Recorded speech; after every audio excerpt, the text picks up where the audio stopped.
They trained you to live inside limits you never chose, rules you didn't write, expectations you never agreed to. A life blueprint handed to you before you could question it. Most people don't realize this. They mistake conditioning for choice. They think the cage is comfort. They call routine stability when it's really a slow decay of ambition. The paradigm is invisible. That's why it works.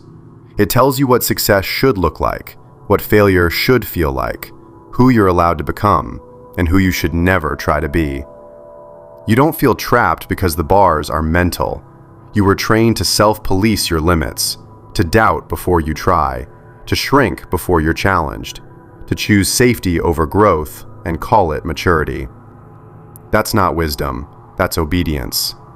Every system survives by convincing people it's permanent, that this is just how life is, that resistance is pointless, that ambition is naive, that playing small is realistic. But history doesn't move forward because people accept the system.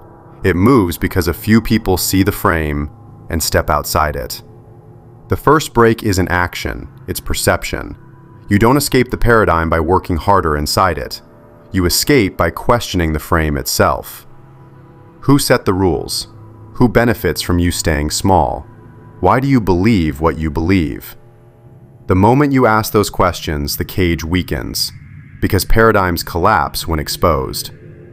Here's the uncomfortable truth. Most people don't fail because they lack talent. They fail because they inherit beliefs that cap their vision. They aim for what feels acceptable, not what feels true. They chase permission instead of building leverage. Breaking the paradigm doesn't require rebellion. It requires clarity. Clarity about what you actually want.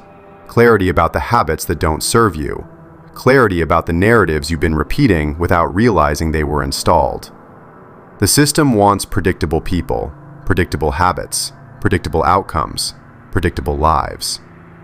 Power belongs to the unpredictable thinker, the one who questions defaults, who designs their own rules, who moves quietly while everyone else follows noise. This isn't about burning the system down, it's about mastering it without being owned by it. You can operate inside structures without letting them define you. You can play the game without becoming the pawn. You can learn the rules while building your own board. That's what breaking the paradigm really means. Not chaos, not rebellion, not ego. It means upgrading your mental operating system, choosing perspective over programming, design over drift, intent over inertia. The moment you see the frame, you're no longer trapped by it. You move differently. You choose differently.